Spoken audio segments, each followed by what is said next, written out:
Bismillahirrahmanirrahim. Assalamualaikum warahmatullahi wabarakatuh. Alhamdulillah wassalatu wassalamu ala Rasulillah wa ala alihi wa sahbihi wa man nasarahu wa wala. Allahumma faqihna fid din wa 'allimna ta'wil waj'alna minar rasyidin. Amin. Allahumma amin. Amma ba'du. Ikhwan, akhawat, a'azakumullah wa uhibbukum fillah. Alhamdulillah, summa alhamdulillah. Alhamdulillah ikhwan, dengan limpah kurnia daripada Allah Jalla wa Ala, kita boleh menyambung kelas kita, majlis ta'lim kita di bawah kitabul janazah. Kita membaca kitab berkenaan dengan janazah, bab janazah, iaitu kita sambung pada muka surat 834.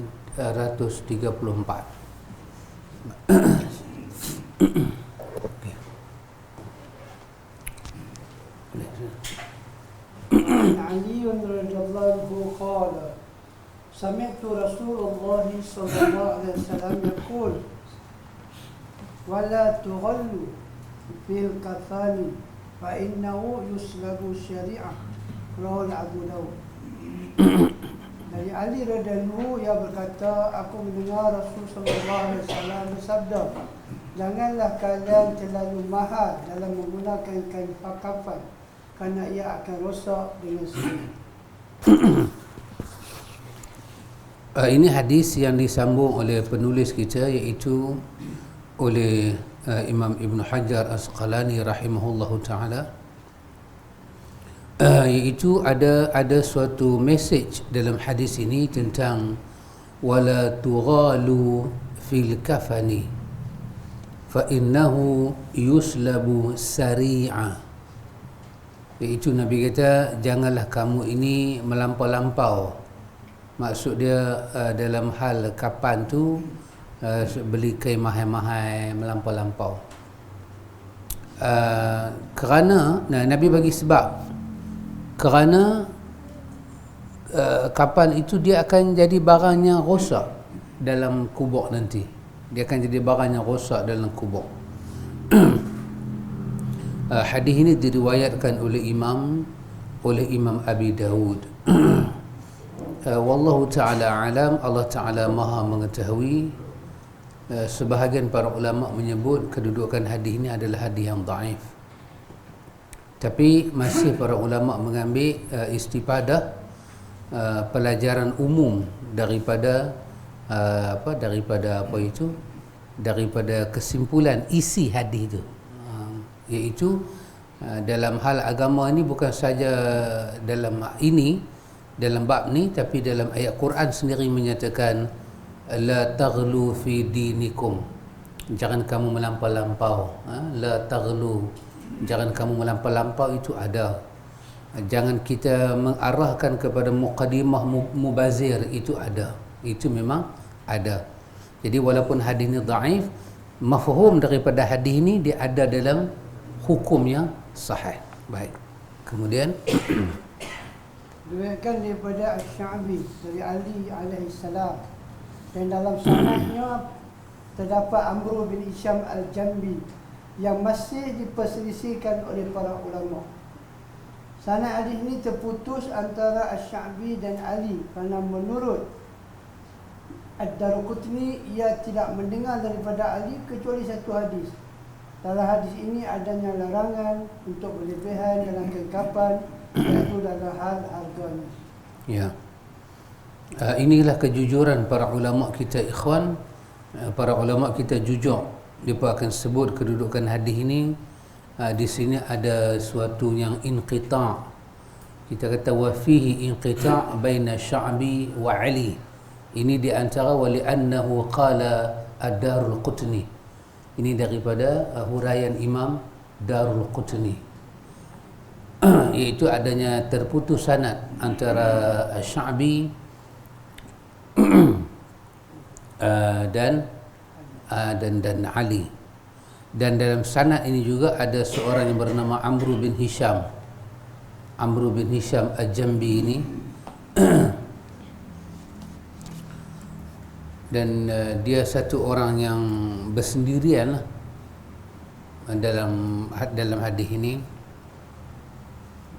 Maka itulah kerana itu hadis itu dikatakan hadis yang dhaif. Hadis ini tak kuat, kita nak berdaling ada tak kuat, tapi keumuman itu ada, memang ada dalam agama. Kita tak boleh mubazir, kita tak boleh melampau, itu memang ada, trust itu memang ada. Baik. Dan ucapan fa'innahu yuslabu syari'ah, kerana dia akan cepat rosak, merupakan isyarat bahawa kelengkapan akan cepat rosak dan hilang. Seperti pada hadis Aisyah radhiyallahu anha, sesungguhnya Abu Bakar melihat baju yang dipakainya ketika dia sedang sakit. Di dalamnya ada bekas minyak ja'faran. Maka dia berkata, cucilah pakaianku ini dan tambahkanlah oleh kalian menjadi 2 baju dan kafanilah mayatku dengannya nanti. Maka aku berkata, sesungguhnya ini sudah lapuk. Maka Abu Bakar berkata, ia berkata, sesungguhnya orang yang hidup lebih layak untuk memakai yang baru daripada mayat. Sesungguhnya kain kafan itu akan hancur secara perlahan. Telah disebutkan oleh Imam Bukhari secara ringkas. Ya. Begitulah ikhwan.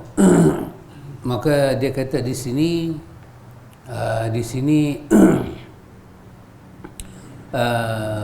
wa fihi dalalah, di sini ada dalil, iaitu tentang larangan al-mughalah fil kafan, yakni hiya ziyadatu thaman, kita melampau dari segi mengadakan kekapan dalam bentuk kita bawa harga tambahan, harga yang mahal. Hadis itu diambil ke situ, lebih-lebih di-compare dengan hadis yang di dalam riwayat Bukhari itu. Abu Bakar kata kepada Aisyah, "Ighsilu thawbi hadha." Basuh kain yang dia sakit kan masa tu, dia kain lapik dia tu dia duk pakai. Dia kata hampir basuh kain ni. Wa yazidu alaihi thawbain wa kaffinuni fiha. Abu Bakar kata basuh, lepas tu tambah lagi sikit, bagi jadi 2, nanti bila aku meninggal kapan lah. Aisyah kata, lusuh dah ya Abu Bakar, bapak dia, lusuh dah kain ni. Abu Bakar mengeluarkan perkataan yang sangat menarik. Dia kata, innal hayy ahaqqu bil jadid minal maiti, innama huwa lil muhlah. Dia kata, innal hayy, sesungguhnya orang hidup tu ahaqqu bil jadid, mereka lebih berhak pakai untuk yang baru-baru ni, minal mait, daripada orang yang dah mati. Dan itu juga bukan dalil kita boleh buat sewenang-wenang untuk kapan mayat, sebab kita dah jumpa hadis sebelum ni disuruh mengelokkan kain kapan untuk mayat, disuruh kita bagi elok.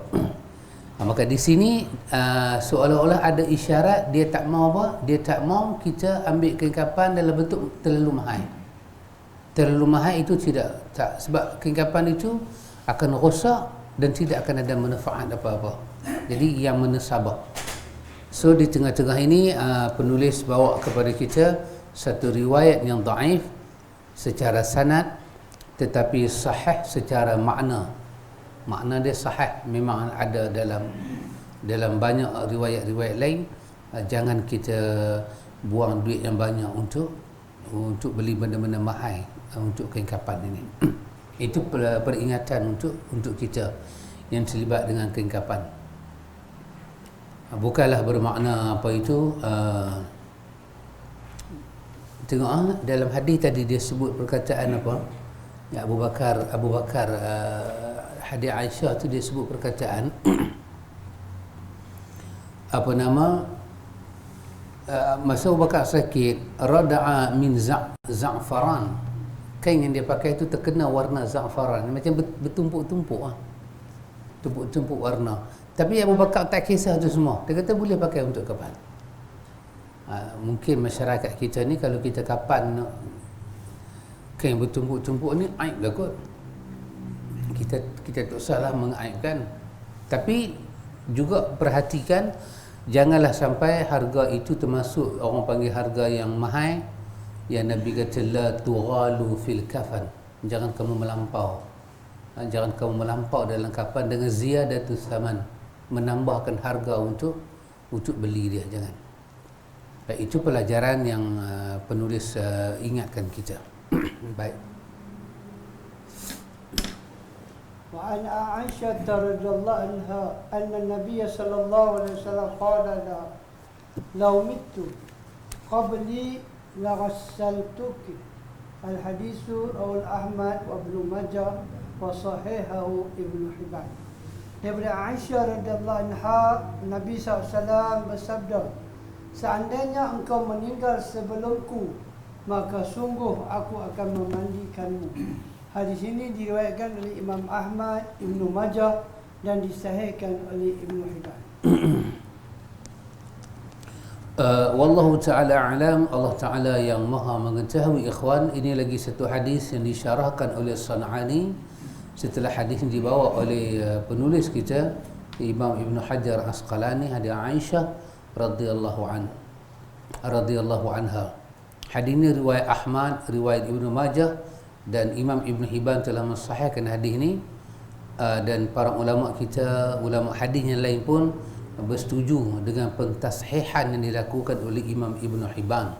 So hadis ini memang hadis yang sahih.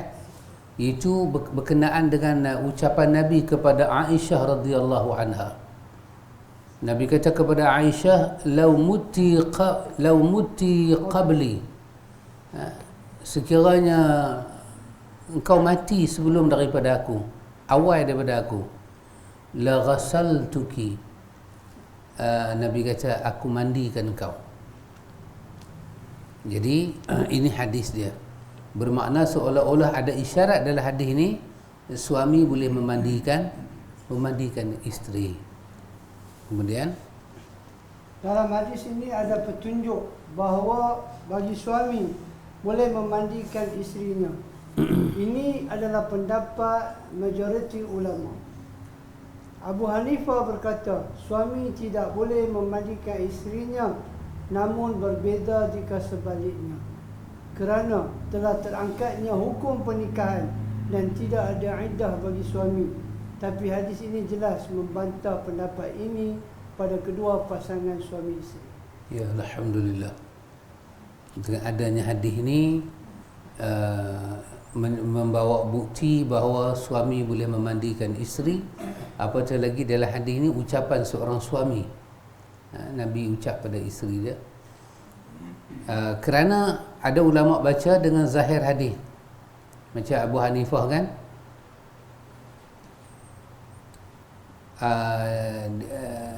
Abu Hanifah mengeluarkan pandangan suami tak boleh memandikan isteri.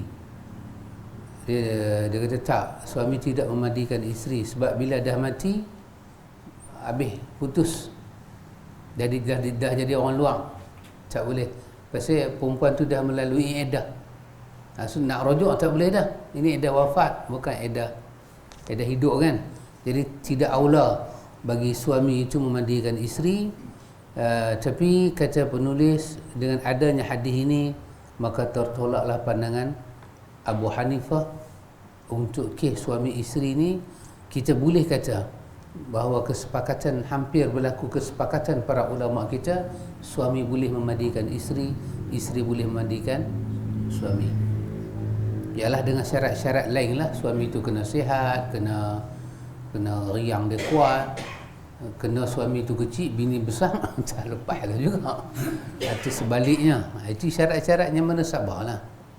Baik, hampir kebanyakan para ulama, kita boleh kata dengan perkataan yang besar, ini kita kata wahwa qaulul jumhur. Hanya Abu Hanifah aja khilaf dengan jumhur dalam dalam bab ni. Tapi kita cuba lihatlah, walaupun Abu Hanifah khilaf dengan jumhur, tapi Abu Hanifah ni kata apa,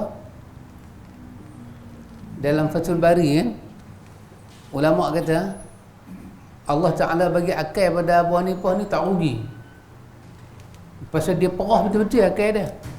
Dia perah sungguh. Dia tak lihat dari segi sudut hadis tu, dia tengok daripada sudut lain. Bila mati, habislah, dia pandai berpisah, maka tak aula. Tapi tak ada lah satu ulama pergi kata kepada Abu Hanifah, pandangan Abu Hanifah ni menyeleweng dan Abu Hanifah ni tak betul, jangan lu ikut pandangan ni, Abu Hanifah ni sesat. Dah tulis kekal pandangan dia, tak ada siapa cerca dia. Dia beda dengan kita kan. Kita lain sikit lah. Kalau subuh tak baca kunut pun dah jadi huruf-huruf. Masalah lah, lagu tu lah, lagu ni lah. Ini sikit kan. Bukan kata kecil punya hal. Isteri boleh bagi mandi suami, suami tak boleh bagi mandi isteri. Nak faham ke mana betul? Itu suami tak boleh memandikan isteri. Namun berbeza jika akas. Jika akasnya berbeza, ya, tak boleh. Dan la yughsiluha bi khilafil akas. Tak, suami jangan mandikan isteri. Habis hadis nak buat macam mana? Tapi tak ada lah satu orang kata pada Abu Hanifah ni jahil lah, apalah, tidak ada. Kerana itu adalah tradisi ilmu. Ilmu dibahas, dibongkar. Kerja kita menyusun. Bila kita tengok ada hadis ni, kita kata pandangan ini tidak kuat. Itu saja. Simbol Ahlus Sunnah tidak mencerca para ulama. Ahlus Sunnah menghormati para ulama dan Ahlus Sunnah berpegang dengan hadis yang sahih. Andai kata ijtihad mereka tu betul, para ulama yang mujtahid, dia dapat 2 pahala. Kalau ijtihad mereka tersalah, mereka dapat 1 pahala. Pahala kerana ijtihad. Namun kita tidak disuruh, kita tidak dianjurkan mengikut pandangan yang ijtihad mereka tersalah. Itu saja. Tapi kita kutukkan mereka? Tidak kutuk. Tradisi ilmu tu berjalan dengan begitu indah sekali. Kecuali geng-geng pokok-pokok ni, dia tak boleh lah. Dia tak boleh sikit. Tidak ada apa-apa. Tak pernah orang kata apa-apa pada Abu Hanifah. Alhamdulillah. Baik. Dan Abu Hanifah bagi tahu pasal apa suami tak boleh bagi mandi isteri kan. Dia kata kerana hukum-hukum kahwin tu dah terangkat, dia bukan lagi suami isteri.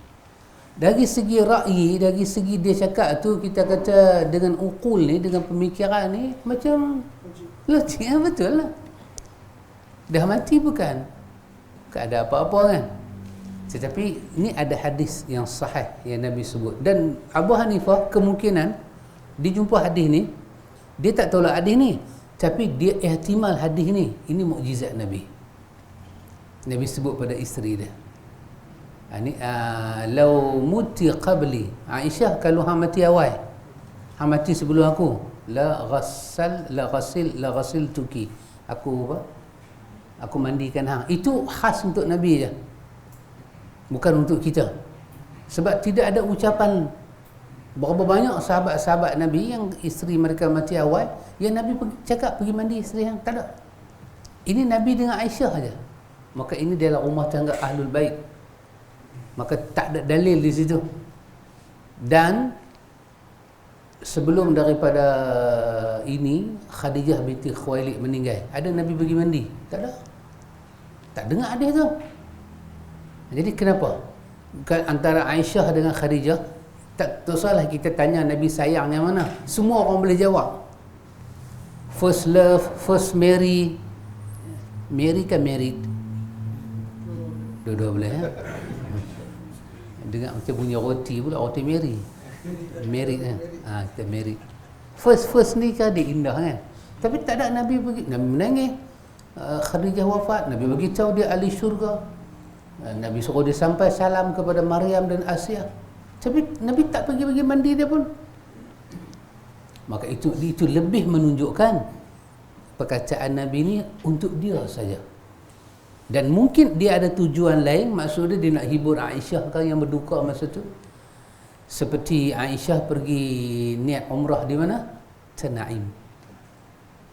Kan? Dia ambil di situ. Untuk apa Nabi buat begitu? Pasal nak merawat dia. Tapi semua orang yang berhaji dengan Nabi, yang buat umrah, tak ada pun pergi Tanaim, Masjid Aisyah tu mereka ni.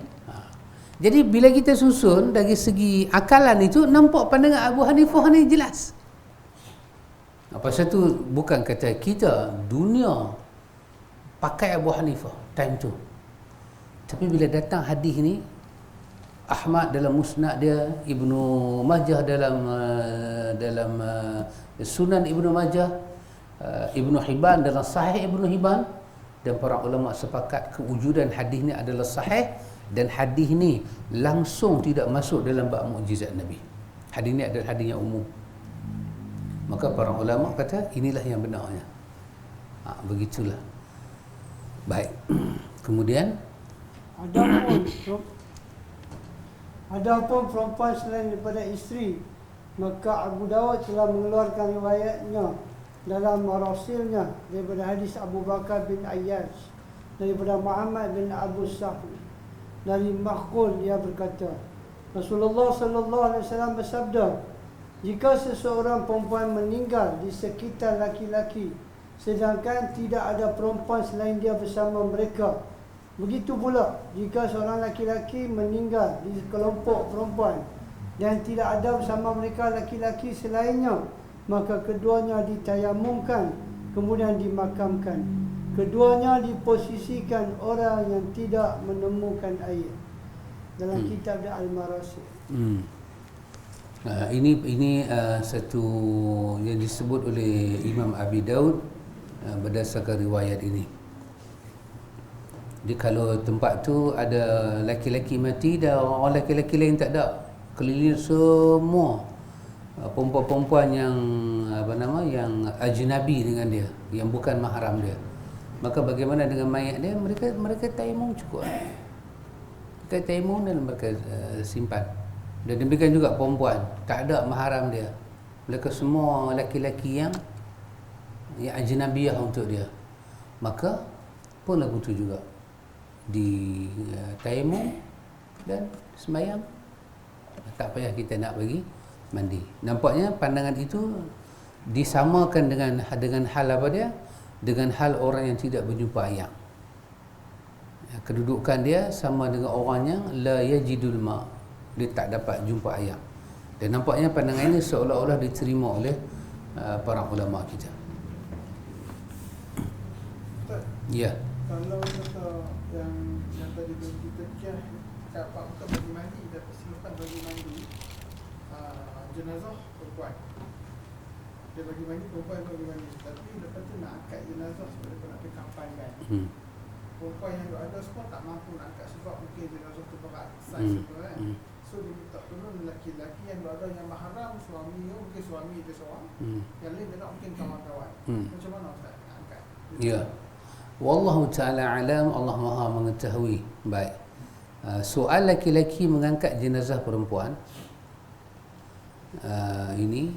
ini adalah perkara yang berlaku sejak zaman Nabi lagi, dan tidak ada suatu engkar dari Nabi.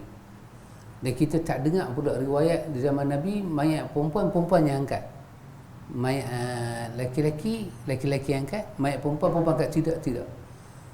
Bahkan itu dikatakan macam mustahil terjadi. Sebab memang ada pandangan ulama lagi pula perempuan tak lipi atas kubur. Dan ada lagi ulama berpandangan perempuan sembahyang mayat sah, tapi fardu tak terangkat. Jadi kalau kita kata perempuan angkat mayat tu, angkat mayat sampai mana? Angkat sampai masjid. Sebab ada ulama tak bagi perempuan ikut mayat, dah sembahyang. Lepas tu daripada masjid nak pergi tanam di mayat perempuan angkat. Dia tak adpa dengan pandangan yang kata dia pakai hadis tu kan, perempuan jangan pergi atas kubur. Jadi siapa nak angkat mayat ni sampai masuk? Maka tak adpa. Yang jelasnya masa anak dia meninggal pun nak masuk dalam lahat, dia yang tanya semua orang, siapa yang semalam tidak berjunub. Bermakna itu adalah satu benda yang tak dikias, tapi dia maklum minad din bil darurah, benda yang dimaklumi. Hal angkat-angkat ni walaupun mayat itu perempuan, laki-laki yang angkat. Satu. Yang kedua, beza di antara angkat dengan mandi ni ialah akad ni mayat itu dalam keadaan menutup aurat seluruhnya, hanya kita angkat, dan itu adalah sangat keuzuran yang tak dapat kita nak kata jangan angkat, tak, memang terpaksa angkat.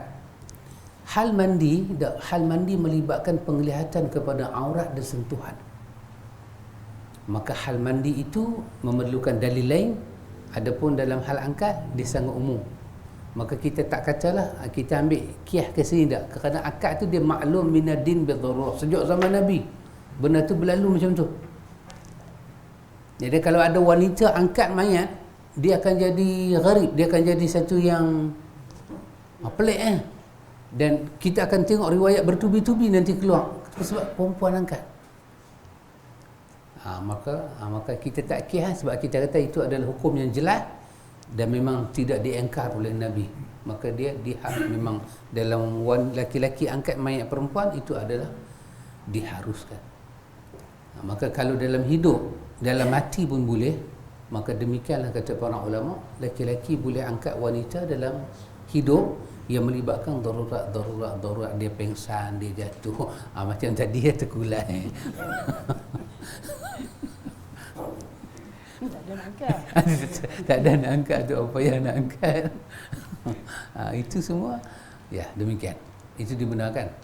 Perempuan angkat laki-laki yang tu dia tidak maklum. Orang kata dia bantu. Kan macam nak jatuh. Saya berjalan dekat pasar malam Iraq, saya jatuh, perempuan Iraq angkat. Tapi dia punya saya besar. Dia sambut. Salah kata, hang time ni lah hang nak tergulai. Jantan banyak ada hang tak jatuh. Mai kawan ni hang tergulai. Hakai banyak. Buat lagu mana? Takdir Allah. Perempuan angkat laki-laki, dia tak menjadi satu benda yang maklum. Dia kalau dengar kata perempuan tu tolong laki-laki tu jatuh, kita akan nampak tolong biasa-biasalah kot dia tolong apa. Tapi jenis angkat ni, kalau perempuan angkat laki-laki, saya rasa kalau terjadi, orang akan mula bercakap, siapa dia? Orang tak panggil laki-laki tu, orang tu darai mana orang angkat tu. Kerana itu dia kes dia sangat tidak dibincangkan, dibenarkan. Benda itu dibenarkan dan dia berbeza dengan al-mandi tadi. Boleh nak? Demikian juga mazhab Syafi'i semayang. Berbeza semayang. Semayang mayat tu dah cantik semua, laki-laki jadi imam. Mazhab Syafi'i kalau perempuan jadi imam, laki-laki duk ada, perempuan semayang mayat tu, suku-suku depa lah, mayat perempuan depa semayang. Lepas tu depa nak pergi tanam. Mazhab Syafi'i tak boleh. Sebab wanita semayang mayat tidak angkat fardu. Fardu tak terangkat tapi semayang sah. Dia mayat laki-laki juga semayang menyembahyangkan mayat. Sama ada mayat laki-laki ataupun mayat perempuan, mesti disembahyangkan oleh beberapa orang laki-laki atau sekurang-kurangnya seorang laki-laki. Barulah fardu kifayah itu terangkat. Itu pandangan mazhab Syafi'i. Jadi kalau ketika itu kita kata macam mana nak jadi imam, tu imam ni bukan mahram dia. Dia duduk pula dekat-dekat. Tak berdosa ke? Dah. Itu adalah peruntukan hukum lain. Ini bukan melibatkan orang hidup. Ini bukan pinang meminang. Ini melibatkan dah hilang taklif, anak Adam ni dah mati, dah dimandi di kapan dan dia nak ditanam. Maka semua itu di bawah pengurusan laki-laki. Zimmah itu ada, kifayah itu adalah kifayah atas laki-laki. Bebanan hukum itu kifayah, sebahagian besar bebanan itu kepada laki-laki yang muslim. Boleh nak? Silakan. Di dalam hadis tadi, para ulama kita Abu Daud dia bawa sebut satu nama Muhammad bin Abu Sahal. Muhammad Abu Sahal ni disebutkan oleh Ibn Hibban dalam kitab dia As-Siqat. Imam Bukhari berkata hadisnya tidak diikuti. Daripada Ali alaihissalam berkata, Rasulullah sallallahu alaihi wasallam bersabda, janganlah kamu tampakkan pahamu Dan jangan pula kamu melihat bahawa orang yang hidup maupun yang mati. Hadis riwayat Imam Abu Dawud dan Ibnu Majah, dalam sanadnya ada perselisihan ulama. Ya. Wallahu ta'ala alam, Allah Maha mengetahui. Imam Bukhari nampaknya tidak bersetuju dengan hadis yang kata kalau tempat tu ada perempuan saja, tiba-tiba laki-laki seorang mati. Taimum. Nampaknya dia macam tidak bersetuju sebab dia menyatakan di sini rawi ini ada rawi yang tidak rawinya rawi yang tidak diterima hadis dia. Berbeza dengan Ibnu Hibban kata dia siqat. Artinya kekuatan hadis itu dapat kita goyahkan, dapat diragui. Dia bukanlah sesuatu yang sabit, dapat diragui. Kalau mengikut syarat Bukhari, hadis itu tidak sahih. Tapi kalau mengikut pengsahihan yang dilakukan oleh Ibnu Hibban, hadis itu adalah hadis yang dapat diterima kerana siqat ini kuatlah, diterima siqat. Perawi-perawi itu dipercayai. Dan ada lagi satu hadis yang lain menyatakan bila kamu janganlah kamu tengok paha sesama kamu ketika hidup dan ketika mati. So hadis itu dipadukan dengan hadis tadi. Bila ada mayat laki-laki, bila ada satu orang laki-laki mati, orang laki-laki lain tak ada, keliling dia semua orang perempuan aja, maka taimumkan dia. Kenapa? Kerana hadis yang baru kita jumpa ni kata paha ini semua adalah aurat. Dicentum dua hadis itu, maka seolah-olah tayamumkan mayat itu lebih jelas. Tapi nampaknya hadis yang ni yang menjadi sokongan pada hadis pertama, hadis ini juga ada yang tidak sahih. Jadi bertembung di antara dua hadis yang tidak sahih. Jadi boleh tak perempuan memandikan mayat laki-laki? Ini menjadi ijtihad para fuqaha. Mula bincang. Boleh kata mereka, boleh. Sekiranya dia boleh jaga batas-batas tertentu. Masalahnya dia ambil satu kain, dia lapik. Dia letak dari sini batas aurat. Lepas tu dia juru ayak begitu je. Maka boleh. Ayak tu kena. Dan dia pandai jaga diri dia, boleh. Sebab asal hukum tuntutan memandikan adalah fardu kifayah. Bila kita nak ubah hukum itu kepada tak memandikan, kita kena ada hujah yang kuat. Seperti hukum asal berwuduk. Bila kita nak pindah hukum wuduk pada tayamum, kita kena ada alasan yang kukuh. Sebab Allah bukan perintah tayamum. Tayamum itu rukhsah. Yang Allah perintah adalah wuduk. Dan wuduk itu ayak. Demikian mandi ayak, bukan tayamum pakai debu. Maka kalau dah memang tak boleh, keuzuran berlaku, ataupun wanita-wanita yang ada ni tak reti nak bagi mandi, tak biasa langsung, tiba-tiba ditayamumkan hanya muka dan tangan mayat saja, lepas tu dibungkus. Maka dapatlah kita faham. Kemudian ulama bincang lagi, kalau mayat lagu ni berapa kali kena tayamum? Satu tayamum ke dua tayamum? Nampaknya ulama ada dua pandangan. Satu kata dua tayamum. Tayamum yang pertama untuk dengan niat menyuci najis. Tayamum yang kedua barulah untuk mandi keseluruhannya. Dan lagi satu para ulama kata tak, satu tayamum sudah memadai untuk semua. Maka itu bergantunglah kepada ijtihad tukang yang mandi itu. Bila dia tengok kedudukan mayat tu, dia rasa tak puas hati, boleh buat dua tayamum dan boleh buat satu tayamum. Satu tayamum dengan niat menyucikan dia daripada najis, dan lagi satu tayamum dengan niat memandikan keseluruh badan dia. Itu masih ada ruang ijtihad. Kita benda boleh ijtihad ni janganlah kita buat macam dalil yang apa, macam dalil tu dah tak ada mesti dah tu dah, benda boleh ijtihad. So ijtihad lah. Sebagai contoh, kita terus ambil lagu kita lah, pasal kita ni warak. Bukan kata kita lah, kami ni warak lah.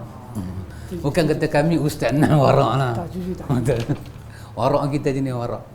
Kita main bola, kita sukan, tak ada lah sampai nak pakai lok pendek depan khalayak ramai. Baik. Tapi ada orang di sana, dia main bola pakai lok pendek. Pakai lok pendek benda biasa kat dia.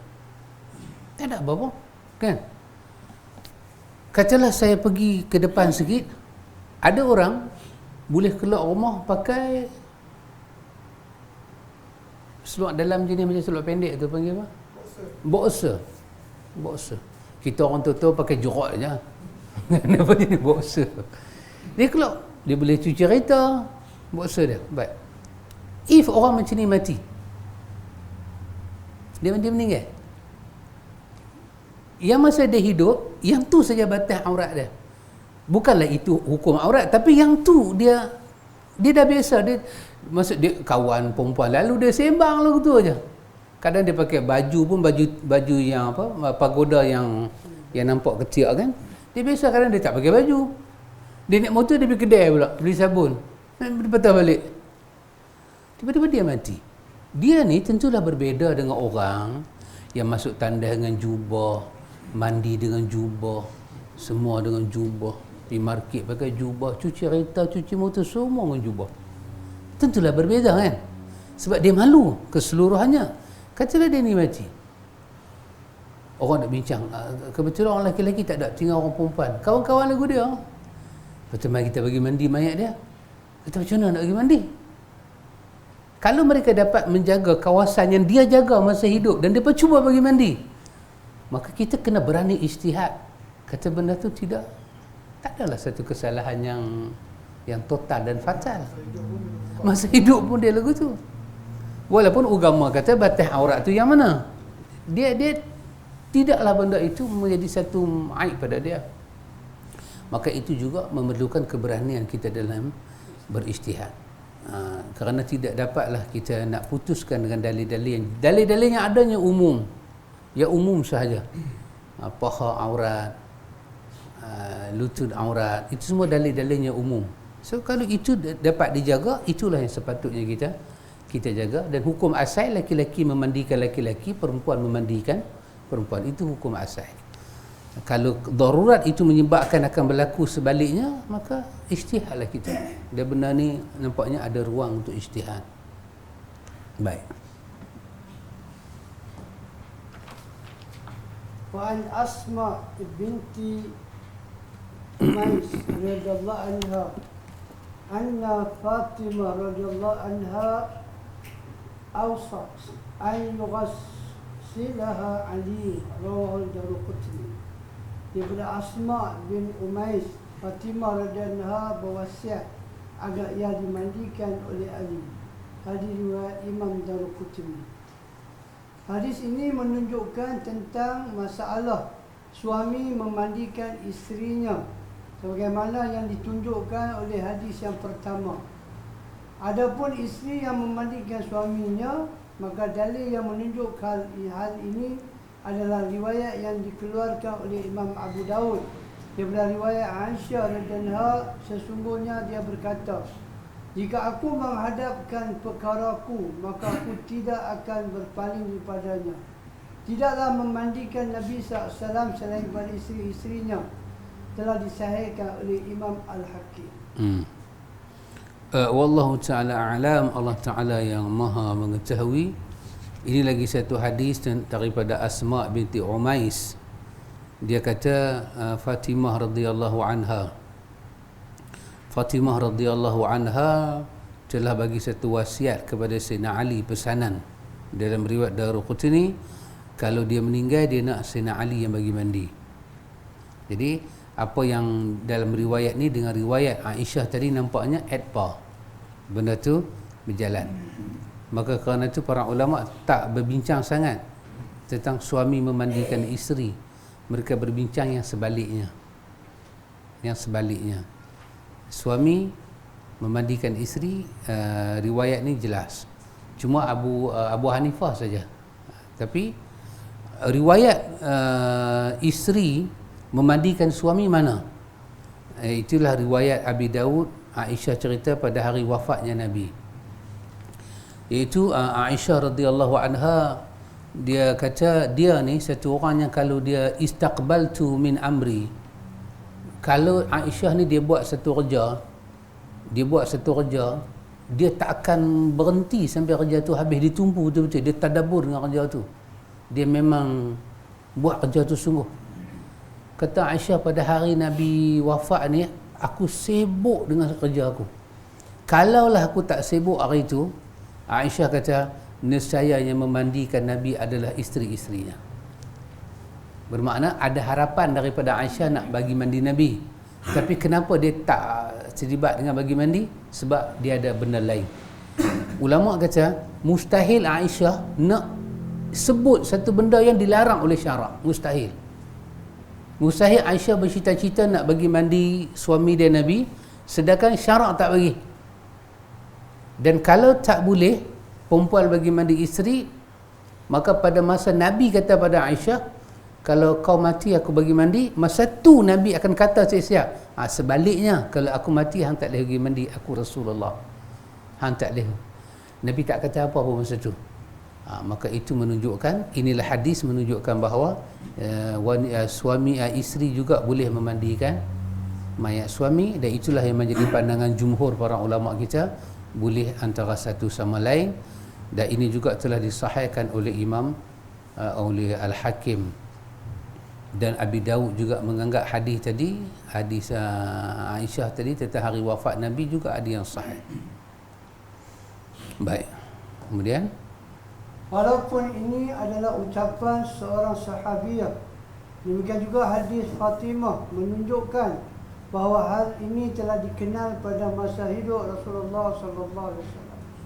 Hal ini dikuatkan juga oleh riwayat yang dikeluarkan oleh Imam Al-Bahaki bahawa Abu Bakar radhiyallahu telah berwasiat kepada isterinya Asma binti Umais untuk memandikannya dan meminta bantuan kepada Abdurrahman bin Auf kerana lemahnya ia daripada hal itu dan tidak ada yang mengingkarinya. ya, itu juga berlaku bukan pada seorang sahabat Nabi, banyak lagi. Bahkan ada para isteri yang tak mampu nak bagi mandi suami, minta bantuan orang lain. Itu ada, boleh. Dia nak bagi mandi suami dia nak, tapi dia nak kalih, dia tak larat, dia nak angkat, dia minta kawan baik dengan suami dia bantu dia. Itu dibolehkan. Hadis-hadis semua membolehkan, dan inilah pandangan kebanyakan para ulama kita. Baik. Ini adalah pendapat majoriti ulama.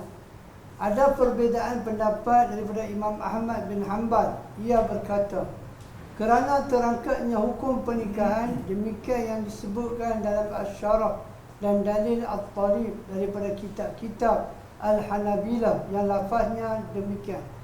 Dan bagi seorang suami untuk memandikan isterinya, budak perempuannya dan anak perempuannya yang berumur di bawah 7 tahun, dan bagi perempuan memandikan suaminya, tuannya dan anak lelaki yang belum sampai 7 tahun. Ya.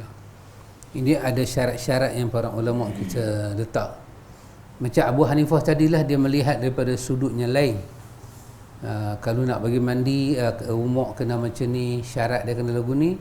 Tapi semua syarat-syarat tu kita tak jumpa pun dalam satu riwayat yang sahih, bahkan tak ada pun riwayat lagu tu. Ini hanya para ulama yang faham daripada sudut-sudut yang tertentu. Maka itu kita kekalkanlah sebagai pandangan para ulama yang tak mesti pun kita follow pandangan itu, tapi tertulislah itu sebagai satu pandangan yang ada dalam mazhab Ahmad bin Hanbal Hanabilah ni. Kita kata hadis jelas bagi tahu. Lepas itu bahkan dalam hal sunnah ni pun ikhwan, kita akan dapati kalau kita pada hukum asal, kerana laki-laki memandikan laki-laki, perempuan memandikan perempuan, isteri boleh dimandikan suaminya dan sebaliknya. Yang sebaliknya itu dalam kita belajar sunnah ni pun kita akan dapati pandangan mulakan tadi tak sama. Seperti saya katakan, anak memandikan mayat, anak lelaki memandikan mayat mak, anak perempuan memandikan mayat bapa. Dari segi dalil kita tak jumpa yang tu. Dalil yang kita jumpa antara suami dan isteri, isteri dan suami, itu je dalil. Adapun dalil dhaif, mayat antara perempuan laki-laki yang tak ada hubungan mahram, Maka dalil yang dhaif tadi kata tayammum je, tak ada mandi-mandi kan. Tapi cuma ulama mula bahas kalau anak perempuan nak bagi mandi mayat bapak dia, boleh ke tak boleh? Mula jadi perbahasan dan perbincangan. Yang kata tak boleh, dia kata tak ada dalil. Tak ada dalil. Bila kata tak ada dalil dalam bab tu, balik hukum asal ya. Maka laki-laki bagi mayat perempuan, laki-laki mandi mayat laki-laki, perempuan bagi mandi mayat perempuan. Jadi yang mati ni bapak laki-laki. Ada anak perempuan ramai, dah serahkan mayat tu pada orang laki-laki, walaupun anak ni sanggup. Demikian juga dengan mak. Anak-anak boleh, anak laki-laki boleh bagi mandi mak, tapi ada orang perempuan, walaupun bukan adik-beradik lah, serah kat dia bang. Itu balik kepada hukum yang asal begitu. Itu saya kata ruang ijtihad tu masih ada. Kalau dia dengan mak dia macam tu punya manja duk ada. Ada sampai mak dia sakit, dia anak lelaki dia yang tukar pampers, tukar semua.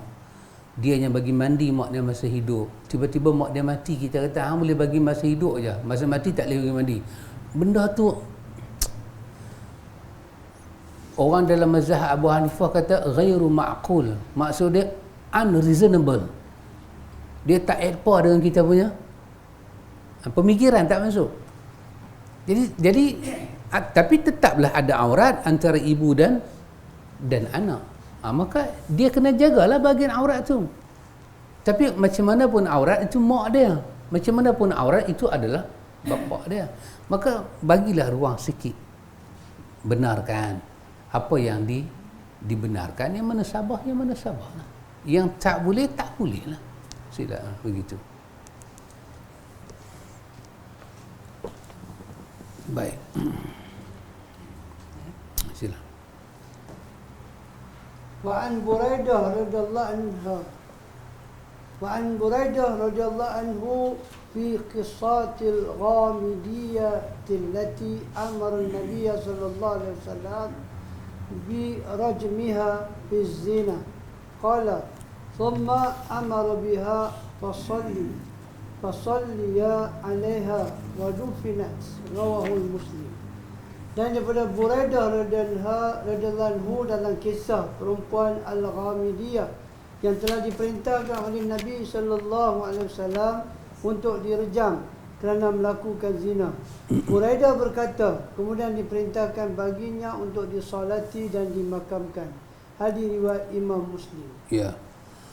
Wallahu ta'ala alam, Allah yang maha mengetahui. Ikhwan, bab daripada kita tengok bab mandi, bab kapan, habis. Takat tu je hadis dia. Imam Ibn Hajar bawa takat tu dan Sana'ani bincang takat tu.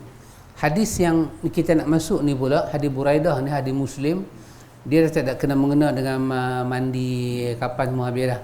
Dia berkaitan dengan ini di antara hadis yang dalam banyak-banyak hadis ada banyak-banyak tajuk sengaja penulis masuk hadis yang agak ganjil sikit, walaupun dia bukanlah sangat berkaitan dengan mayat, tapi secara hubungan kecil dia ada, iaitu berkenaan dengan satu orang kisah Al-Ghamidiyah ini, wanita yang dikenakan hukuman rejam, iaitu Nabi SAW sembahyangkan mayat dia untuk bagi tahu kata secara zahirnya bahawa orang yang dilaksanakan hukuman hudud pada mereka, qisas pada mereka, boleh disembahyangkan mayat mereka, tidaklah dihina mayat mereka. Ini mayat orang kena rejam, terserah duduk sembahyang lah, tidak, disembahyangkan. Itu apa yang dibaca, apa yang dapat kita lihat. Tapi dia datang dengan perkataan summa amara biha fasalli alaiha. Dia main bentuk macam tu. Kemudian dah habis dah semua, Nabi kata amara biha, Nabi perintah untuk pergi sembahyang atas dia. Perintah adalah wajib. Nabi perintah sahabat pergi sembahyang atas kawan itu, dan wadufinat, Nabi kata dah habis dah sembahyang atas dia, hampa pergi simpanlah dia di dalam perkuburan orang Islam. Itu hadis yang sahih riwayat Muslim. Mari kita tengok apa yang ulama nak bagi tahu pada kita. Tafsir hadis. Hadis ini menunjukkan bahawa orang yang dibunuh kerana pelaksanaan hukum had seperti perzinaan maka disalatkan. Tidak disebutkan di sini bahawa Rasulullah sallallahu alaihi wasallam menyalatkannya. Dalam hal ini Imam Malik berkata, sesungguhnya imam tidak menyalati salat orang yang terbunuh kerana pelaksanaan had, kerana orang yang memiliki kemuliaan tidak mensalatkan orang yang fasik sebagai ancaman bagi mereka. Ya. Ini perkataan daripada Imam Malik. Itu penilaian daripada Imam Malik. Untuk menunjukkan betapa sebuah negara tu bila ada kes lagu ni dilaksanakan, menunjukkan sikap pemimpin. Dia tak suka dengan jenayah ni. Dia bersungguh-sungguh memberentas jenayah ni. Moral dia tunjuk. Maka Nabi tak seronok ikhwan bila orang bagi tahu kat Nabi, bagi tahu kes lagu ni, Nabi tak mau dengar. Nabi suruh balik, cerita panjang sampai mengandung, panjang lagi, biar dia bersalin, bagi dia menyusu, mai lagi kes lagu tu, orang yang sama. Nabi jadi tak seronok. Sahabat dapat tengok muka Nabi bila mahkamah sabitkan wanita ni bersalah. Muka Nabi berubah. Dia berbeza dengan awal cerita. Bila orang yang cerita kat Nabi, saya buat lagu ni, Nabi tolak tu, Nabi tolak merepek. Cerita apa lagu ni, Nabi kata. Nabi tolak. Dah. Ya Rasulullah, saya berzina. Dah hang bukan zina. Hang pegang dia aja. Dah, saya zina. Dah, hang bukan zina. Hang peluk dia aja. Dah, saya zina. Nabi kata, dah. Kan? Tapi walaupun Nabi kata dak, muka Nabi tu taklah berubah macam benci. Cuma Nabi nak hamba yang nak merepek lah dah, kalau hang confirm hang buat tu zina, hampir bertaubat dengan Tuhan, sudahlah mai abang kat aku buat apa. Bila benda tu dibawa ke tengah dengan pengakuan si pembuat, bukan dengan tuduhan orang, dengan pengakuan si pembuat,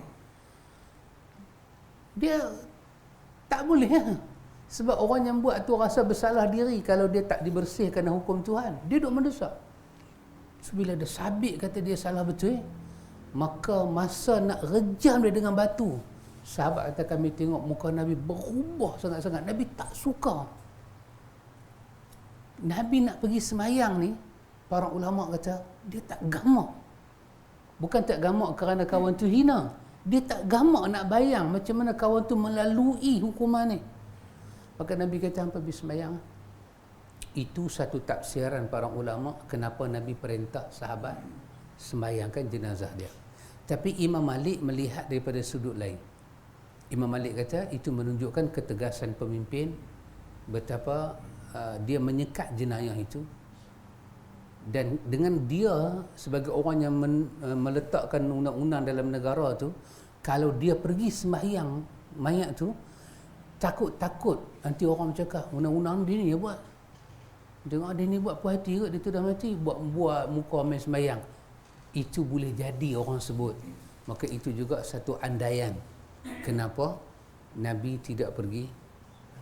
Ini semua ihtimal para ulama terhadap perbuatan Nabi tidak pergi sembahyang. Jadi betul ikhwan, saya ingin katakan satu benda, kesalahan ni walaupun besar-besar, sitr maksud dia apa? Tutup. Nabi kata kat sahabat tu, atashrabul khamr, awak hang baru minum apa? Akal yang tak ada. Hilang ke akal hang, hang gila. Dia duduk ulang, dia duduk habis-habis orang bang semayang, dia nak habaq lagi kata dia buat salah. Nabi kata, bukankah anda semayang dengan aku? Semayang itu kebaikan itu akan menghapuskan dosa hang dengan Tuhan. Pilih balik. Nabi kata, aku tak mau dengar. Dia jangan kita yang membuka aib kita, nanti Tuhan akan buka selanjutnya. Pasal tu ikhwan, bila kita buka aib satu orang, Tuhan akan buka aib kita macam mana kita buka aib orang itu. Akan sampai masa dia. Bila kita tutup aib orang, macam Nabi tutup. Aisyah bila kena fitnah kan, memang kes fitnah tu berat. Sebulan berjalan kan, rumah tangga Nabi ambil. Tetapi kerana Nabi ni satu orang yang menutup aib orang, bila turun surah An-Nur, kata Aisyah tu bersih, turun surah tu, cerita tu padam terus. Sampai orang tak bercakap dah. Hilang. Tapi sebelum ayat tu nak turun, Nabi tanggunglah beban dia. Aisyah tanggunglah beban dia. Kawan yang buat cerita tu memang sujud syukur lah. Banyak dah kesyukuran. Pasal apa? Muhammad kena kali ni. Tapi kerana Nabi jenis menutup aib orang, Tuhan tutup aib dia. Tuhan tutup. Bila turun surah An-Nur tu, siapa dah tak bercakap? Yang orang bercakap sampai kiamat apa dia? Orang yang membuat fitnah tu. Sampai hari ni ayat sebut tentang orang tu, aib orang tu sampai kiamat. Maka begitulah Tuhan menutup aib kita dunia dan akhirat, dan dia akan buka aib kita dunia dan akhirat. Maka lebih baik kita ambil cara Nabi itu. Akhirnya Nabi dera lah orang ni. Lepas tu disuruh semayang. Nabi pesan, hampa semua jangan pandang hina kat dia, pergi semayang. Semayang mayat dia. Baik, kemudian Saya berkata, demikianlah yang disebutkan dalam Asy-Syarah, akan tetapi telah berkata Rasulullah sallallahu alaihi wasallam tentang perempuan Al-Ghamidiyah ini, sesungguhnya ia telah bertaubat dengan taubat yang jika dibahagikan kepada penduduk Madinah, nescaya akan mencukupi mereka. Allah. Ataupun seperti lafaz ini. Bagi ulama ada perbezaan dalam hal mensolatkan orang yang fasik dan orang yang dibunuh atas pelaksanaan had, yang hukuman. Juga bagi orang yang terbunuh kerana melawan di medan perang serta anak zina. Ibnu Al-Arabi berkata, mazhab para ulama cukup untuk tidak mensolatkan atas setiap muslim, baik ia terbunuh kerana had atau kerana ia direjam atau kerana ia bunuh diri atau anak zina. Telah datang riwayat tentang orang yang bunuh diri. Wallahu ta'ala alam. Allah yang maha mengetahui. Di para ulama kita mula berbincang ikhwan tentang hadis-hadis ini kerana Nabi tak salat. Nabi tak salat mayat orang yang berhutang, kan? Nabi tak salat mayat orang macam ni, tapi Nabi suruh pergi salat. Jadi para ulama sedang mencari hikmah sejak zaman dulu. Kenapa Nabi tidak sembahyang? Jadi akhirnya jadilah ada yang kata kerana kawan tu telah tertuduh sebagai orang fasik, so tidak aula orang-orang yang ada nama bagi pemimpin ni dia tunjuk imarah kepada orang fasik. Nanti itu akan jadi syiar kepada orang jahat. Itu satu pandangan. Juga orang yang sampai menghasilkan anak zina, anak zina tu keluar, juga bila hari dia mati kata orang lebih sembahyang lah supaya tidak memberi. Dia telah bagi malapetaka kat anak dia. Dia bagi malapetaka kat anak dia. Susah. Cuma manalah nak jawab ikhwan. Tambah kita orang Malaysia ni kan, undang-undang kan. Itu saya bukan kata cakap, saya tengok sendiri itu. Ditulis. Dulu bahasa kita lagi teruk tau. Atas saja nikah dia tulis anak luar nikah. Dia tulis. Sekarang dia tulis anak section 13 ke 23. Anak section 13 ke, bukan Syah Alam. Section 13 kan betul. Tapi yang first yang saya tengok tu, nak kata apa ikhwan? Dan bila dapat yang tu, yang kes yang saya tengok ni, pergi mahkamah syariah, dia kena minta izin wali hakim. Sebab dah tak iktiraf dah nak jadi wali dia. Panggil, cakap depan orang ramai. Betul ke? Awak memohon untuk wali hakim. Kenapa? Apa status awak? Dia bercakap dengan ayat mata. Depan ni, belakang-belakang ni semua orang ada. So, duduk tunggu kes masing-masing. See what happen? Siapa yang bagi benda ni? Mak bapak dia bagi malapetaka kat dia. Allah Akbar. Apalah kita pergi hukum orang tak budak ni tak bersalah langsung, kan? Jadi Allahu Akbar. Masalah kita bagi kesian. Kita lah orang tua tengok muka hidung segak berkenan nak buat menantu. Tengok pandai masak. Orang Kelantan kata berjurih molek. Berjurih molek. Jadi hari nak menikah, angkat nikah, kata qadi, aku nikah akan nikah dengan berwali hakim akan diriku. Terkejut mak tu. Pasal berwali hakim bapak dia duduk ada. Tahu kami bapak dia bukan nama hakim, nama Karim. Kata anak ni, Allah, dandan persepsi tu dia masuk sedap lagu mana pun rasa terlebih garam. Itulah musibah yang tak tahu nak tutup macam mana, ikhwan. So kena hati-hati ya. Kena sangat hati-hati. Jadi para ulama bincang, tapi walaupun perbincangan lagu ni, namun nas tidak menyebut kehinaan pada orang itu, dan tidaklah mesti kita mengikut pandangan yang para ulama sebut ni. Kita boleh pergi sembahyang mayat depa. Cuma tadi pandangan Imam Malik, dia kata tokoh hak besar-besar ni pemimpin. Tapi mungkin kita kata mai satu masa tidak ada masalah pun dengan dia turun akan membawa perubahan yang lain, mungkin kita dapat kata bolehlah. Kerana ini berdasarkan apa yang para ulama cuba faham, kenapa Nabi tak pi, kenapa Nabi hanya arahkan sallu ala sahibikum, hangpa pi sembahyang mayat dia. Apa yang bermain dalam fikiran Nabi tu? Nabi tengok kawan tu kena potong tangan. Quran kata jangan ada rasa kesian bila orang ditegakkan hukum hudud ni. Jangan rasa kesian bila hukuman sebat dikenakan pada penzina yang teruna dan dara. Jangan rasa kesian tengok. Sebaliknya kita bersyukur itu hukum Tuhan dan dia dibersihkan. Tapi bila kawan tu sabit saja dengan salah, nak dipotong tangan dia, sahabat kata muka Nabi berubah. Nabi macam tak mau tengok. Nabi seolah-olah kata kepada kawan yang buat aduan ni, hang tak bolehkah maaf dia? Nabi macam nak kata lagu tu, tak bolehkah hang selesai dengan dia? Kenapa sampai macam ni? Macam tak fikir ke lepas ni nak jadi apa? Tapi dah kawan tu mengadu dan saksi mula berlaku, kesalahan mula nampak, dan ini sebuah negara yang dihormati, berdaulat, yang dia ada undang-undang.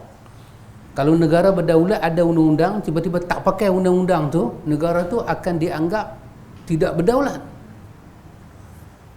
Bila nak laksana benda tu, Nabi tak mau tengok. Maka itu yang menyebabkan para ulama berbincang kenapa hal ni jadi macam ni. Baik. Kemudian وعن جابر رضي الله وعن جابر ابن سمرة قال أوتي النبي صلى الله عليه وسلم برجل قتل نفسه بمساخصة فلم يصلي عليه رواه المسلم. Daripada Jabir bin Samurah dia berkata, Nabi SAW didatangkan dengan seorang yang bunuh diri dengan mata tombak dan beliau tidak mensalatkannya. Hadis riwayat Imam Muslim. Ya. Wallahu ta'ala alam, Allah Ta'ala maha mengetahui. Ini hadis kedua. Tadi mayat orang yang dikenakan rejang, Nabi minta sahabat sembahyangkan tapi Nabi tak pi. Sebelum ni kita tahu mayat siapa? Mayat orang hutang. Nabi kata hampa pergi sembahyang, Nabi tak pi. Ini pula mayat orang yang bunuh diri. Nabi suruh sahabat pergi sembahyang. Baik, kita tengok apakah penjelasan para ulama tentang hadis sahih ini.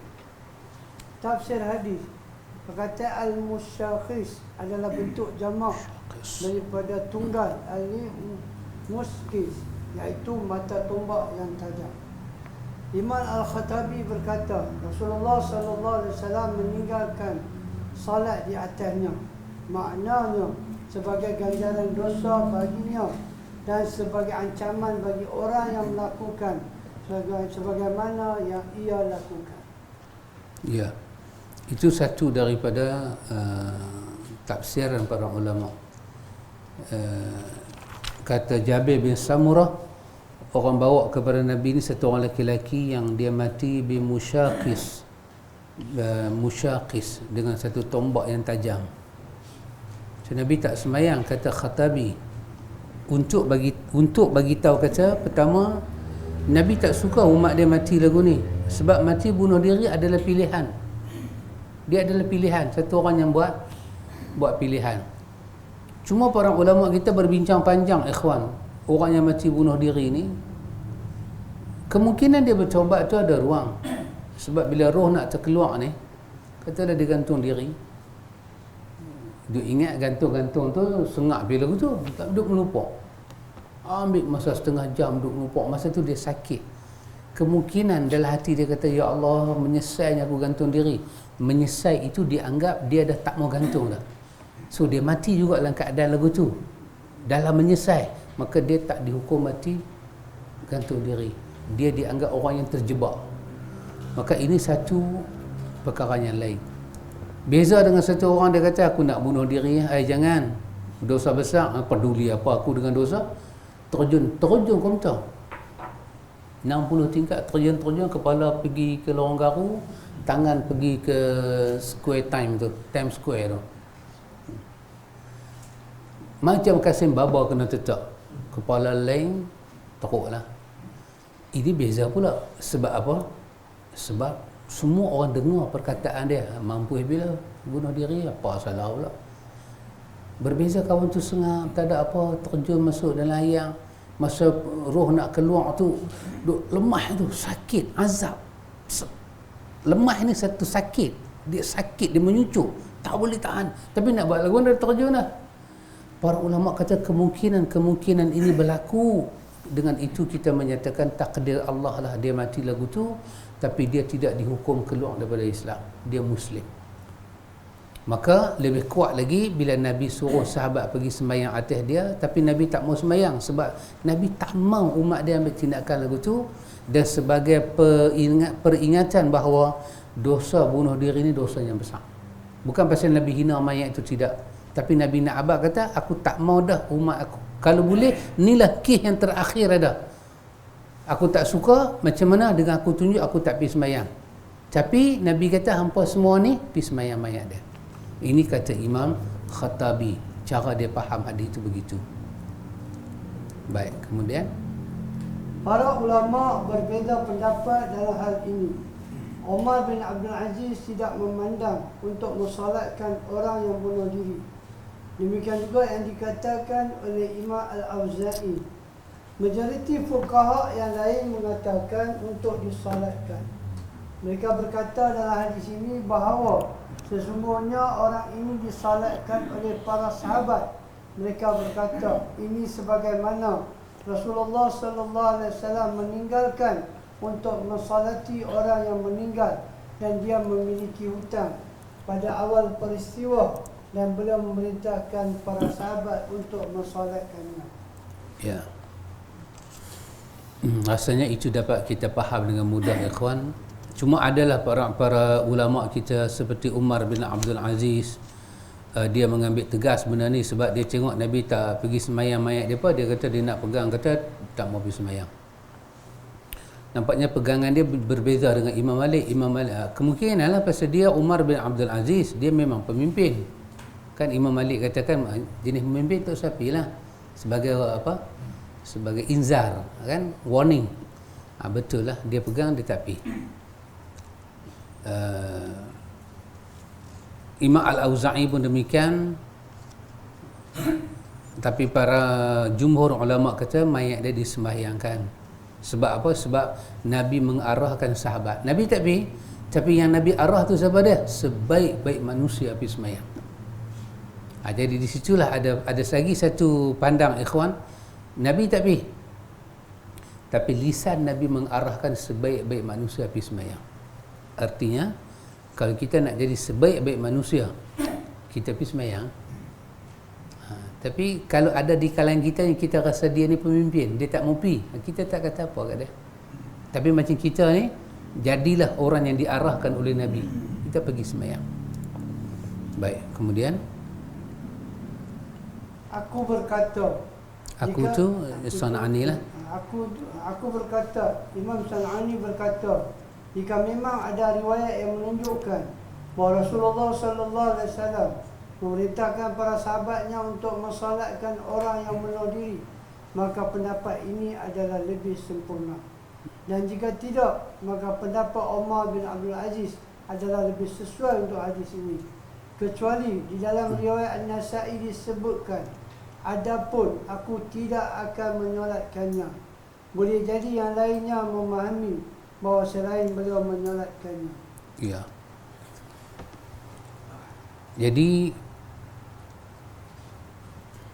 Nabi kata kepada para sahabat dia, tentang orang bunuh diri ni dalam kes hutang pun sama. Nabi kata, aku tak semayang. Tapi perkataan Nabi, ada tak ada perkataan Nabi hampa pergi semayang mayat dia? Ada tak ada perkataan tu? Itulah yang menjadi perbahasan. Kata San'ani, kalau ada perkataan itu, itulah menunjukkan bahawa pergi semayang lebih sempurna. Sebab arahan dari Nabi. Dia tapi kemungkinan kita kata itu mukjizat dia. Itu dia sebagai seorang Rasul. Kalau tak ada yang tu, maka dia akan jadi apa yang disebut oleh Umar bin Abdul Aziz, itulah bertepatan dengan sunnah, iaitu jangan pi. Tapi sekarang ni kita semak balik, ada tak perkataan Nabi hampa, Nabi kata pada sahabat dia, pi semayang mayat orang ni, ada tak ada perkataan tu? Ada. Maka kerana ada, pi semayang, dia semayang mayat dia. Tapi kalau tak ada, maka tak semayang itu. Bukan menunjukkan Nabi tak sembahyang, bukan menunjukkan orang tu jadi kafir, akan ada. Tapi itu dia mungkin masuk macam kes orang mati syahid, tak sembahyang, tak mandi, satu kemuliaan. Tapi yang ni Nabi bukan menghalang baca doa, tidak dihalang baca doa. Cuma Nabi tak mau sembahyang. Kerana dia telah menutup riwayat hidup dia dengan cara yang tapi antum boleh bayang, antum satu orang boleh bunuh diri, apa yang dia tanggung. Saya fikir lagu kita nak pergi duduk, kita naik lift tingkat 25 pun kita gayat. Awak bukan nampak apa keliling. Tu skywalk tu.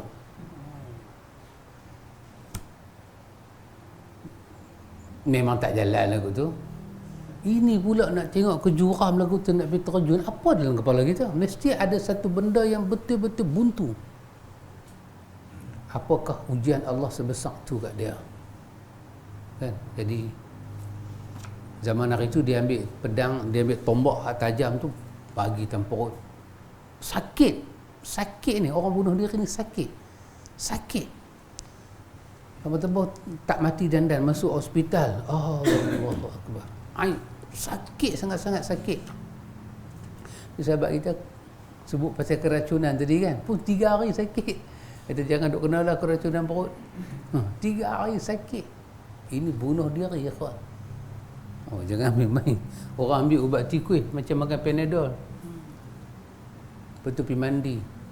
Sekejap lagi jadi macam tarik sawan, berbuih mulut. Tarik sawan.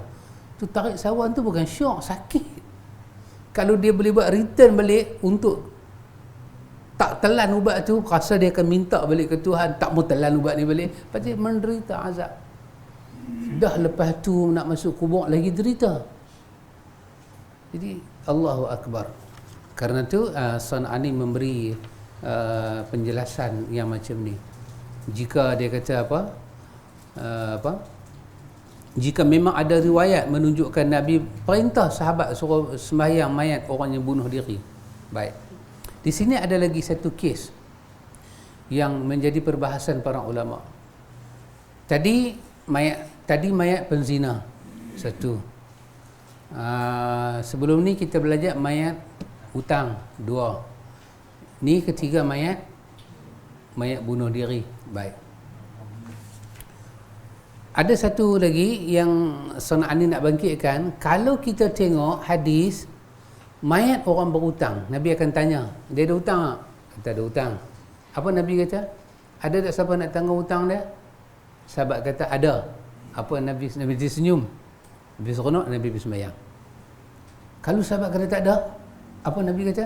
Nabi kata hutang dia aku tanggung. Lepas tu Nabi kata hampa pergi sembahyang mayat dia. Nabi sembahyang tak? Nabi tak sembahyang. Tapi Nabi suruh pergi. Itu mayat siapa? mayat hutang. Betul lah? Baik. Yang kedua, mayat orang kena hukum hudud. Kan? Mayat hukum hudud, kena hukum hudud semua. Nabi kata apa? Kepada sahabat, summa amara biha. Nabi perintah sahabat suruh pergi sembahyang. Jelas. Dini hutang, dini kena hukum hudud. Tapi San'ani kata berbeza dengan hadis bunuh diri. Dalam hadis bunuh diri, lafaz tu tak ada. Tak ada lafaz tu. Pasti tak hadis ni. Lafaz perintah pergi suruh sahabat sembahyang tak ada. Untuk dua mayat ni ada, bunuh diri tak ada. Maka San'ani kata tadi, kalau dalam kes bunuh diri ada lafaz macam mana lafaz dalam hutang, ada lafaz macam lafaz dalam hukum hudud tadi, so sama, kita pergi sembahyang. Tapi dalam bunuh diri tak ada. Maka dia kata pandangan Ibnu Umar bin Abdul Aziz lebih jelas. Maka dia guna perkataan tadi. Perkataan apa dia guna? Jika memang ada riwayat menunjukkan Rasulullah memerintah para sahabat untuk solat orang yang bunuh diri. Dia bukan tolak dua hadis tadi. Hadis tentang orang kena hudud, orang hutang memang betul. Tapi ini untuk bunuh diri ni. Maka pendapat ini lebih sempurna. Kita pergi sembahyang sempurna. Dan jika tidak, maka pendapat Umar bin Abdul Aziz adalah lebih sesuai untuk hadis ini. Kecuali dalam riwayat Nasa'i, adapun aku tidak menyembahyangkannya. Nabi kata aku tak sembahyang. Maka ulama ihtimal, Nabi kata aku tak sembahyang mayat dia. Tapi mungkin berlaku secara ihtimal Nabi yang kata aku tak mau sembahyang, tapi sahabat dah faham dah kita kena pergi sembahyang walaupun tak ada lafaz. Sebab untuk orang hudud telah ada lafaz, untuk orang hutang telah ada lafaz pergi sembahyang. Mai untuk orang bunuh diri ni sahabat faham sendiri, Nabi tak akan sembahyang, tapi tang kita pergi. Dalam riwayat Nasa'i ada perkataan macam tu. Para ulama kata bisa jadi lainnya memahami bahawa Nabi yang tak sembahyang, tapi lain sembahyang. Ini masih dalam hukum ihtimal. Maka Imam Syafi'i dengan pandangan dia, selagi kawan tu tidak menghalalkan bunuh diri, maka disembahyang mayat dia. Kalau dia tak kata bunuh diri itu halal, dia kata-kata dia terjun, sembahyanglah mayat dia. Tetapi nampaknya adalah satu dua khilaf di kalangan seperti Imam Al-Auza'i. Dia kata dia tak sembahyang mayat orang bunuh diri. Tapi kebanyakan ulama kata sembahyang, kerana dia perkaitkan dengan dua hadis tadi. Tapi kalau tengok kan ada beza sedikit hadis. Hadis bunuh diri Nabi tak sebut hampa pergi sembahyang. Cuma Nabi kata aku tak mau sembahyang. Adakah Nabi kata aku tak mau sembahyang? Sahabat pergi sembahyang. Zahir pun tak tunjuk. Cuma San'ani kata ada ulama faham Nabi yang tak pergi, sahabat pergi kerana dipaham dengan dua hadis tadi. Itu nampak pasal tu seolah-olah bunuh diri ni berat. Nabi tak mahu umat dia menghabiskan sisa umur dia macam tu. Apa musibah kita kena sakit ke, kena ujian macam mana, kalau ya Allah kalaulah mati itu baik untuk saya, matikanlah saya. Kalau hidup itu baik untuk saya, hidupkanlah saya. Itulah doa itu. Ya Allah cabutlah nyawa aku, jangan. Tak boleh tahan sangat terjun. Tapi kalau ada orang boleh bunuh diri kerana ujian besar lagu ni, kita kena baik sangka ke dia lah, betapa beratnya ujian dia. Tapi itulah beza dia. Itulah beza dia. Tapi jumhur kata sembahyang. Ya, sahabat Abu Talha.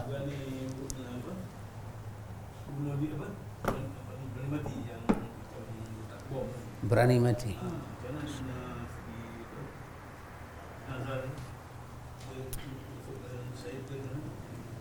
Wallahu ta'ala alam, Allah maha mengetahui. Berani mati ya. Dia berbom. Allah yang maha mengetahui, wallahu ta'ala alam. Pertama, kondisi itu adalah kondisi perang. Kondisi perang. Yang kedua, mestilah peperangan itu peperangan yang tak ada jalan lain nak lawan. Melainkan dalam suasana perang dia buat lagu tu. Dalam suasana itu, itulah satu bom yang ada, dan dia kena ijtihad. Kalau dia balin, 2 orang mati. Tapi kalau dia dekatkan diri dia, dia pun tak nampak, dia pergi ke depa, dia letup dengan dia, mungkin yang mati tu 10 ke 20 orang, banyak. Dan memang no road and no jalan, dan dia ijtihad time tu, kita masih boleh kata itu syahid. Tapi kalau dia bubuh bom di badan, dia pergi letup di supermarket, itu bukan medan pertempuran. Yang ni nak kata macam mana? Maka majlis fatwa kena bersidang. Majlis fatwa kena bersidang. Saya tak boleh jawab. Sebab apa? Sebab itu hanya kes untuk medan pertempuran. Dulu ada bertempur di mana ke? Orang pergi ke Indonesia, bawa bom dalam beg, bom sana, bom sini. Kenapa? Kerana kapiak sana ada hubungan dengan, itu bukan medan dia. Sebab semboyan jihad itu kena tunggu masa dia. Kalau begitu berlaku dalam kondisi lagu tu, itu ada ayat yang kata wala tulqu bi aidikum ila tahluka, kan? Ketika sahabat menafsirkan ayat itu, maksud ayat ni adalah orang yang tidak menyerbu sarang musuh, dia tak serbu pi, dia yang dianggap membinasakan diri. Serbu itu tidak dianggap membinasakan diri, sebab itu medan dia, itu wilayah perang. Maka ijtihadlah macam-macam. Dengan dalam perang itu ada dia punya pemimpin dia, diikuti arahan pemimpin dia. Kalau itu ijtihad mereka dalam perang, silakan buatlah apa-apa ijtihad. Tapi luar perang janganlah, kan? Bubuh meracun dalam badan, pi rumah orang, pi kat lau ayam, ayamnya mati. Dahlah mati, kita tak boleh makan. Sembelih boleh juga kita makan. Yang tu rasanya itu bukan jihad. Boleh sahabat nah? Ya sahabat.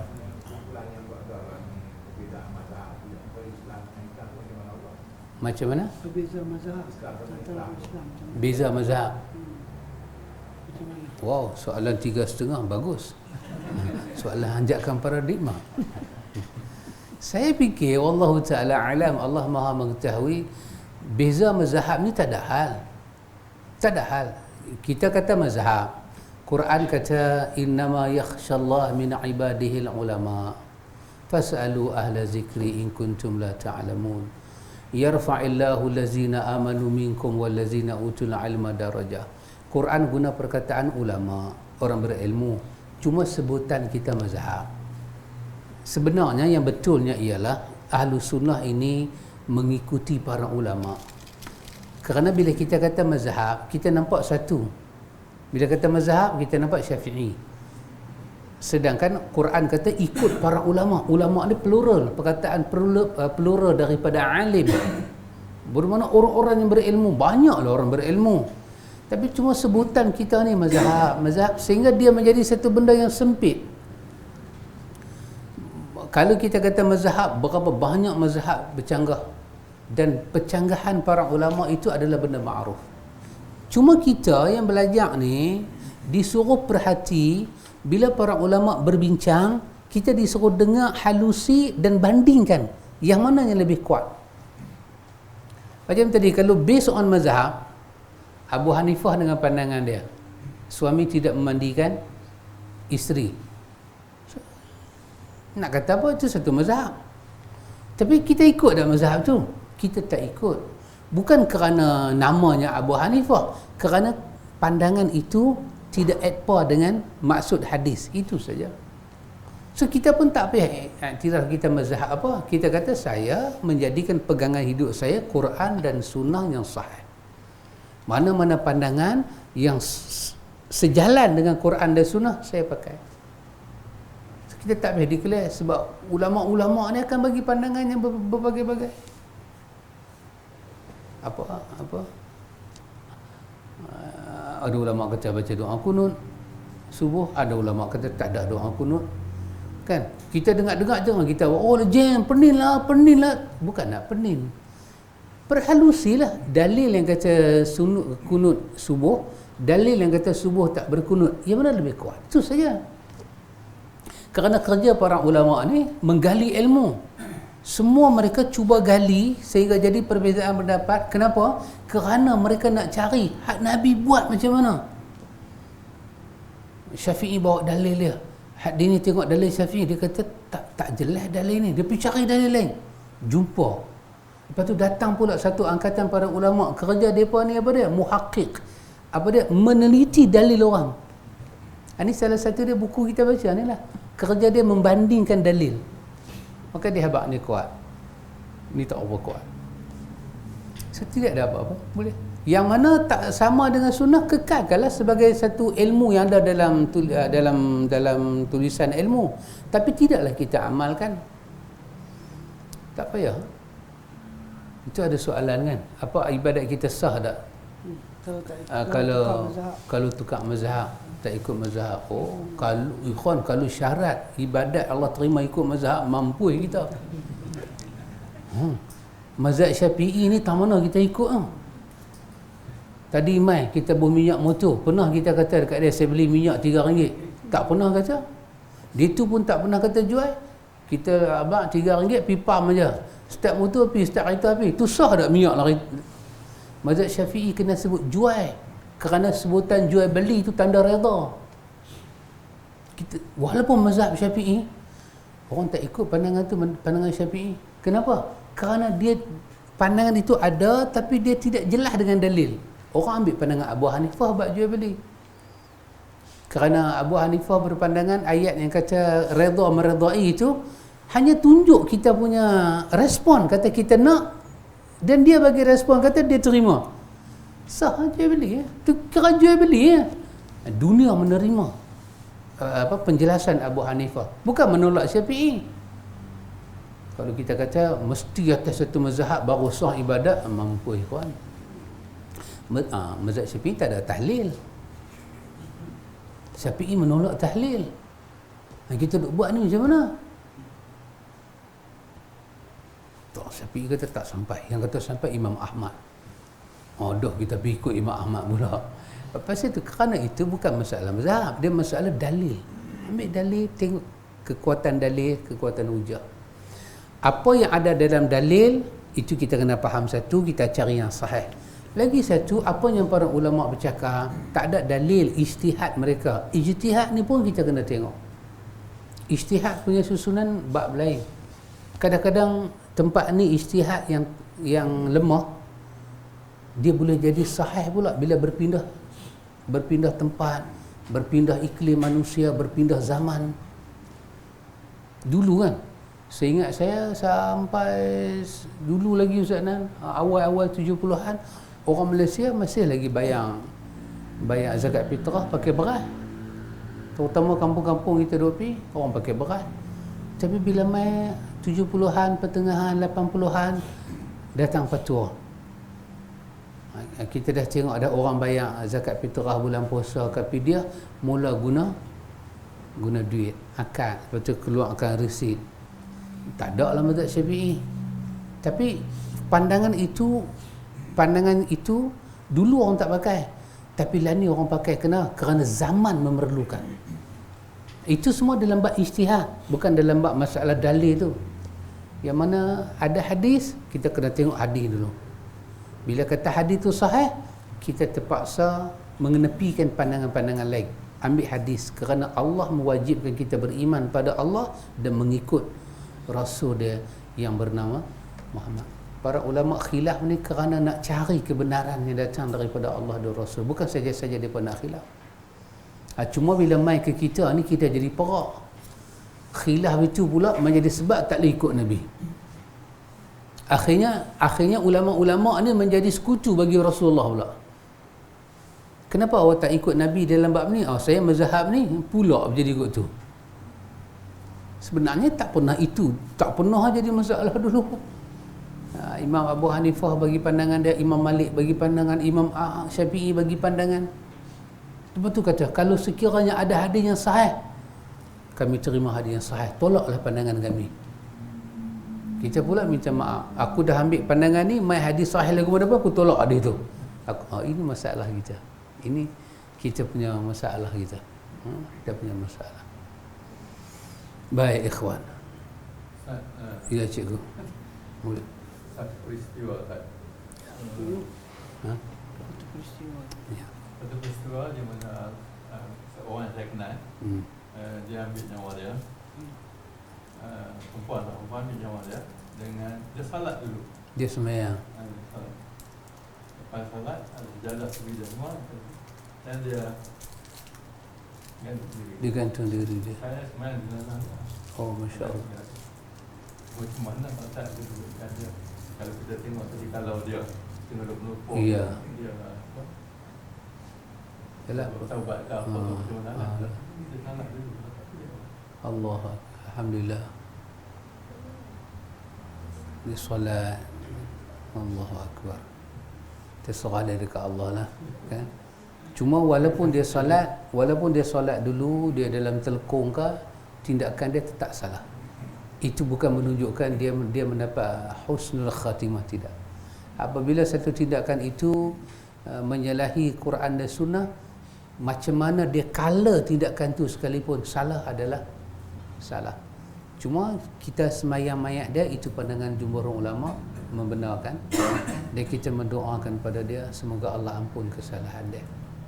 So ada yang dalam perang Hunain, dalam riwayat Muslim kan, hadis Abi Hurairah, tengah-tengah duk perang, Nabi kata dia ahli neraka, kan? Syahid. Lepas tu terbukti betul. Bila mai tengah malam dia tak tahan dengan sakit perang tu, dia ambil tombak, dia tikam perut dia. Begitu bukankah kuda kata. Tetapi walaupun itu dikatakan perbuatan dosa besar, dalam hadis Ibnu Majah Nabi kata syafaati min ummati, Nabi kata syafaat aku, Nabi kata li ahli al-kabair min ummati, syafaat aku untuk umat aku yang terlibat dengan dosa besar. Ada satu syafaat Nabi nak bagi. Itu telah berlaku hisab kan, fa amma man thaqulat mawazinuhu, ataupun wa amma man khaffat mawazinu. Tapi untuk menentukan dia hawiyah itu, khaffat mawazinu, timbang tara. Oi hang mai, tak payahlah tengok sembahyang puasa hang pasal apa, hang dah ada kes bunuh diri masuk neraka dak. Khaffat, timbang. Nak boleh dia sampai khaffat, ringan kebaikan dia, berlaku apa dia? Timbangan mawazinu. Di mizan itu berlaku timbang. So Allah dengan ilmu dia tak payah timbang, dia tahu dia ni punya hal macam mana, dak dia timbang. Sampai kawan tu thaqulat mawazinu, nak mendapat berat kebaikan dia pun melalui timbangan dulu, barulah mendapat ma'isyah yang radiyah, kehidupan yang radiyah. Timbang, bukan kerana satu dosa masuk neraka, banyak lagi bebanan dia akan diheret, penyebab dia. Kalau dia boleh bunuh diri, apakah penyebab dia? Siapa menyebabkan dia ni? Heret orang tu mai balik semua. Ambil amalan kawan tu bagi kat dia. Tapi tindakan bunuh diri ni, walaupun sebelum bunuh diri ambil wuduk dulu, tetap salah, Allah murka. Dia kata saya nak bunuh diri agak-agak compliant syariah. Compliant syariah. Bagi dia nampak syariah sikitlah. Tutup aurat, cari arah kiblat, kan? Niat yang bersih, saja aku bunuh diri kerana Allah, gantung diri. Dah tetap Allah murka sebab bunuh diri itu salah. Tapi kita mendoakan dia lah, semoga Allah. Tapi tindakan cikgu sembahyang tu di sisi ilmu dia betul lah. Tapi saya fikir ini juga kita tak kongsilah sangat dengan orang. Tu ada ulama kita kata, kalau Allah boleh tunjuk pada kita orang bunuh diri lah, dia mati, kita tak akan gamak buka mata nak tengok dia, sampai peringkat kita tak akan berani sembahyang, kerana ngerinya lihat dia mati bunuh diri. Terlalu ngeri, sangat ngeri. Sehingga kan kengerian itu menyebabkan kita tak berani nak sembahyang kat dia. Bukan kerana kita hina dia, kerana kita tak tahu dia lalu tu macam mana tu. Maka terlalu azab. Dalam banyak-banyak mati bunuh diri, ambil nyawa sendiri, paling azab. Confirm su'ul khatimah, confirm. Orang mati sakit belum tentu. su'ul khatimah. Itu hati hadiah lah. Tapi bunuh diri ni su'ul khatimah. Kesian lah. Kesian lah. Kita doa lah, Allahumma afir laha warhamha wa'afiha wa'afu anha. Baik, InsyaAllah hadis yang berbaki itu kita sambung lah. Saya hari ni terlupa bawa cerita tak nampak tu Ustaz Nan tolong baca. Tertua ni kan. Esok timan lupa ambil kuliah pula. Ustaz Nan tak pakai kacamata muda. Tak nak pakai baju apa, tak nampak. Muda lagi. Wallahu ta'ala a'lam. Subhanakallah.